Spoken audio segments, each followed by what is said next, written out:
بسم اللہ الرحمن الرحیم الحمدللہ المنزہ من امکان الکذب والصلاة والسلام علی رسولہ المنزہ من امکان المثل۔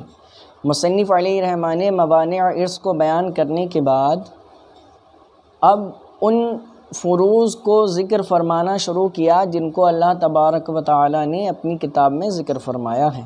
فرماتے ہیں الفروض المقدرۃ فی کتاب اللہ تعالی ستۃ، وہ فروض جو اللہ تبارک و تعالیٰ کی کتاب میں مقدر ہیں، بیان کر دیے گئے ہیں، وہ کتنے ہیں؟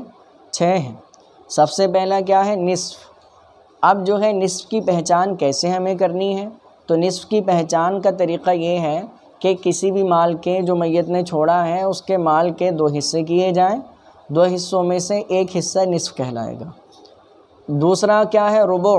اب ربع کو پہچاننے کا طریقہ کیا ہے کہ میت نے جو مال چھوڑا ہے اس کے 4 حصے کیے جائیں، 4 میں سے ایک حصہ کیا ہوگا؟ ربع کہلائے گا، یعنی 4 میں سے ہر ایک الگ الگ ربع ہے، ٹھیک ہے۔ تیسرا کیا ہے؟ ثمن۔ اب ثمن کے پہچاننے کا طریقہ کیا ہے کہ میت نے جو مال چھوڑا ہے اس کے 8 حصے کیے جائیں، 8 میں سے جو ایک حصہ ہوگا وہ کیا کہلائے گا؟ ثمن۔ اسی طرح ان 8 میں سے ہر ایک علیحدہ علیحدہ ثمن ہے، ٹھیک ہے۔ تو یہ نصف، ربع اور ثمن، اس کو اصطلاح میں نوع اول کہتے ہیں۔ کیا کہتے ہیں؟ نوع اول کہتے ہیں۔ اس کا نقشہ میں اسکرین پر اپلوڈ کر دوں گا، آپ لوگ دیکھ لیجئے گا اور اس کو نوٹ ڈاؤن کر لیجئے گا، لکھ لیجئے گا۔ تو فرماتے ہیں کہ نصف، ربع اور ثمن، ان 3 حصوں کو نوع اول کہتے ہیں۔ اب چوتھا حصہ کیا ہے؟ ثلثان، یعنی اب یہ ثلثان کتنا ہوگا؟ اس کو کیسے پہچانیں گے؟ ثلثان یعنی 2 ثلث۔ اس کو پہچاننے کا طریقہ یہ ہے کہ میت نے جو مال چھوڑا ہے اس کو 3 حصوں میں بانٹا جائے گا، 3 حصوں میں سے جو 2 حصے ہوں گے وہ ثلثان کہلائیں گے، یعنی 3 حصوں میں بانٹا، ایک حصہ 1 ثلث اور 2 حصے 2 ثلث یعنی ثلثان۔ تو کل مال کے 3 حصے کیے جائیں گے، 3 میں سے 2 حصے ملا کر 2 ثلث یعنی ثلثان ہو جائیں گے۔ 5واں حصہ کیا ہے؟ ثلث۔ ثلث بھی وہی ہے کہ کل مال کو کتنے حصوں میں بانٹا جائے گا؟ 3 حصوں میں سے، 3 حصوں میں سے جو ایک حصہ ہوگا وہ ثلث کہلائے گا۔ اور 6واں حصہ جو اللہ تبارک و تعالیٰ نے کتاب اللہ میں ذکر فرمایا ہے، اپنی کتاب میں ذکر فرمایا ہے، وہ سدس ہے۔ اب سدس کو پہچاننے کا طریقہ کیا ہے؟ سدس کو پہچاننے کا طریقہ یہ ہے کہ کل مال کے 6 حصے کیے جائیں گے، 6 میں سے جو ایک حصہ ہوگا وہ سدس ہوگا، یعنی 6واں حصہ، اور اسی طرح ان 6 میں سے ہر ایک علیحدہ علیحدہ سدس کہلائے گا، علی التضعیفی والتنصیفی، یعنی تضعیف کا معنی ڈبل کرتے ہوئے، تنصیف کا معنی آدھا کرتے ہوئے، یعنی کبھی جو ہے ان کو بڑھا دیا جائے گا اور کبھی ان کو کم کر دیا جائے گا، ٹھیک ہے۔ اب اس کی جو ہے دوسرا اس طرح سے کر لیں، جیسے ان 6 حصوں میں سے پہلے 3 حصے آپس میں تضعیف اور تنصیف کی نسبت رکھتے ہیں، پہلے 3 حصے یعنی نصف، ربع، ثمن، یہ کس طرح سے رکھتے ہیں، اور باقی جو 3 حصے ہیں وہ آپس میں تضعیف اور تنصیف کی نسبت رکھتے ہیں، یعنی کیسے؟ ثمن کا 2 گنا ربع، یعنی 8ویں حصے کا 2 گنا کیا ہے؟ چوتھا حصہ، اور چوتھے حصے کا 2 گنا کیا ہے؟ نصف۔ یہ تو ہمیں الٹا سا لگ رہا ہے بھائی، ایسا لگ رہا ہے کہ بھائی 8 کا 2 گنا 4 کیسے ہو گیا؟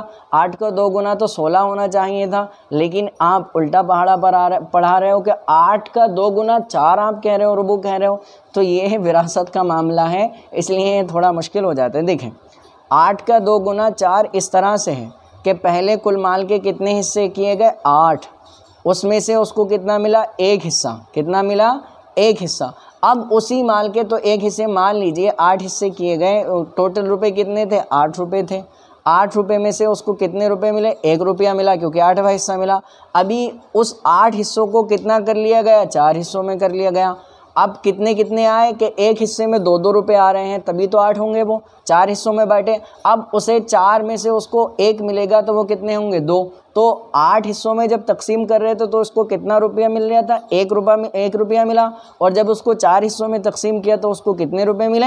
2 روپے ملے۔ تو اب اس نسبت سے 8 کا 2 گنا 4 ہے، یہ نہیں کہ 8 کا 2 گنا نہیں ہونا چاہیے تھا 4، 8 کا 2 گنا تو 16 ہونا چاہیے تھا، یہ حصے کے اعتبار سے ہے۔ اسی طرح 4 کا 2 گنا ہے نصف، یعنی آدھا۔ اب مثلا 4 حصوں میں تقسیم کیا تو اس کو کتنے روپے مل رہے ہیں؟ 2 روپے۔ اب اسی 4 کو 2 حصوں میں ڈیوائڈ کر لیا، تو 4 کو جب 2 حصوں میں پہنچایا تو اب وہ جب 4 میں تھا تو 8 2 ہو رہے تھے، اب 2 میں لے کے گئے اس کو، تو اب یہ 4 ایک سائڈ 4 دوسری سائڈ 4، اب اس کو آدھا ملے گا، تو 4 میں ڈیوائڈ کرنے کی وجہ سے، بانٹنے کی وجہ سے وہ 2 روپے کا مالک ہو رہا تھا، اور جب اسی کو 2 حصوں میں تقسیم کیا تو وہ 4 روپے کا مالک ہو گیا۔ تو اس نسبت سے کہا گیا، کیا کہا گیا کہ سمن کا 2 گنا ربع اور ربع کا 2 گنا نصف ہے، ٹھیک ہے۔ اور نصف کا آدھا، اب بتاتے ہیں نصف کا آدھا کیا ہے، ربع ہے یہ، اور ربع کا آدھا کیا ہے، سمن ہے۔ اس میں بھی یہ کہ 4 کا آدھا، چوتھائی کا آدھا 8واں حصہ کیسے ہو گیا، چوتھائی کا آدھا تو دوسرا حصہ ہونا چاہیے تھا، تو یہی ہے کہ یعنی حصے بڑھ جاتے ہیں اس اعتبار سے، ٹھیک ہے۔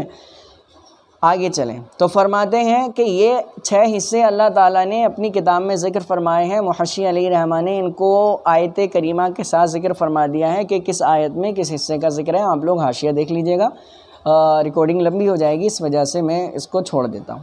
فرماتے ہیں وَأَصْحَابُ هَٰذِهِ السِّهَامِ 12 نفراً، فرماتے ہیں یہ 6 حصے ہیں، اور ان 6 حصوں کو لینے والے کتنے لوگ ہیں؟ فرماتے ہیں ان 6 حصوں کو لینے والے 12 لوگ ہیں، 12 لوگ ہیں، یعنی 12 لوگوں کی جماعت ہے کہ جو ان 6 حصوں کے مالک ہوں گے۔ فرماتے ہیں 4 من الرجال، 4 مرد حضرات ہیں، یعنی ان 6 حصوں میں سے نصف، ربع، ثمن، ثلثان، ثلث، سدس جو ہے، ان میں سے 4 مرد ہیں جن کو ان میں سے بعض حصے ملیں گے۔ وہ 4 مرد کون کون ہیں؟ ان میں سے کیا ہے؟ اب ہے، پہلا کون ہے؟ باپ ہے، باپ کو ملے گا، باپ کو کتنا ملے گا آگے اس کی تفصیل آ رہی ہے۔ دوسرا کیا ہے؟ والجد الصحیح، جد صحیح ہے۔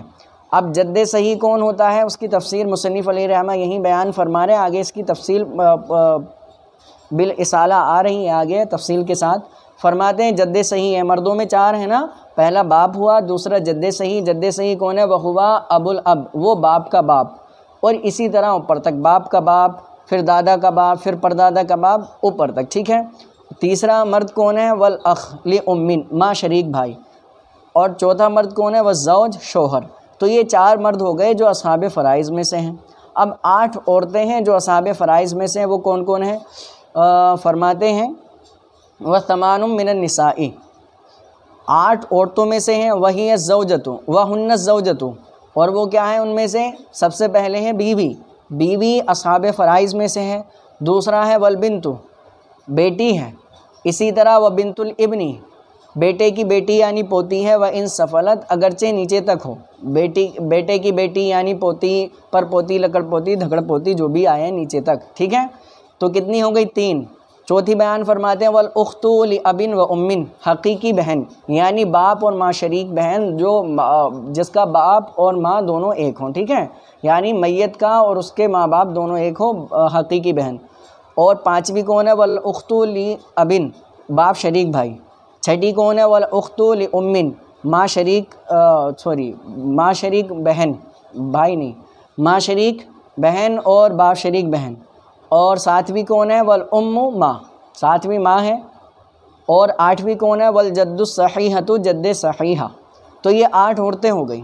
اب جد صحیحہ کی تعریف کر رہے ہیں کہ جد صحیحہ کسے کہیں گے؟ فرماتے ہیں کہ جد صحیحہ وہی التی لا يدخل فی نسبتها الی المیت جد فاسد، کہ جد صحیحہ اس عورت کو کہتے ہیں کہ میت کی طرف اس کی نسبت کرنے میں کوئی جد فاصل داخل نہ ہو۔ اگر جد فاصل داخل ہو جائے گا تو وہ جد صحیحہ نہیں ہوگی۔ عام اردو میں اس کی تعریف کیا ہے کہ وہ دادی یا نانی جس کی میت کی طرف نسبت میں جد فاسد کا واسطہ درمیان میں نہ آئے، چنانچہ باپ کی ماں اور ماں کی ماں جد صحیحہ ہیں۔ ماں کی کس کی ماں؟